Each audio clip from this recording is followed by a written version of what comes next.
তোমাদের কি মনে আছে লাস্ট ডে আমি একটা পোস্ট করেছিলাম যে হাজব্যান্ড এবং ওয়াইফ মিলে খুব যত্ন সহকারে কিছু মজার খাবার সার্ভ করছে। সেটা হচ্ছে ওনাদের ফুল ডিটেল ভিডিও।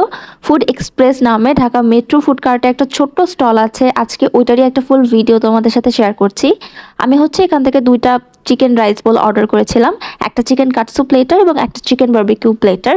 ওনারা অলমোস্ট 30 মিনিট সময় নিয়েছিল এই দুইটা বানানোর জন্য এবং অনেক যত্ন সহকারে ওনাদের যেহেতু লাইভ কিচেন, আমি দেখলাম যে একদম ফ্রেশলি এটা রান্না করে দিয়েছে। দুজন একদম মিলে রান্না করছিল, কাজ করছিল।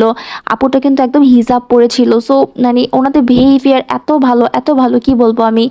আর খাবারের টেস্ট অনেক ভালো, কারণ একটা খাবার যখন ফ্রেশলি বানিয়ে দেওয়া হয় তখন কিন্তু ওটার টেস্টই অন্যরকম থাকে এবং মশলাপাতি সব কিছু একদম পারফেক্ট ছিল। এবং 140 টাকা এটার প্রাইস। 140 টাকা অনুযায়ী আসলে অনেক অনেক ভালো অ্যামাউন্ট দিয়েছিল ওনারা। তোমরা যদি কেউ ঢাকা মেট্রো ফুড কোর্টে যাও, এটা লোকেশনটা হচ্ছে মেট্রো রেলের যে লাস্ট স্টেশনটা উত্তরাতে, ওটার একদম নিচেই এটা অবস্থিত। সো ফুড এক্সপ্রেস নামের এই স্টলটা তোমরা ভিজিট করবা এবং খাবারের টেস্ট কেমন লাগলো আমাকে জানাতে কিন্তু একদম ভুলবে না।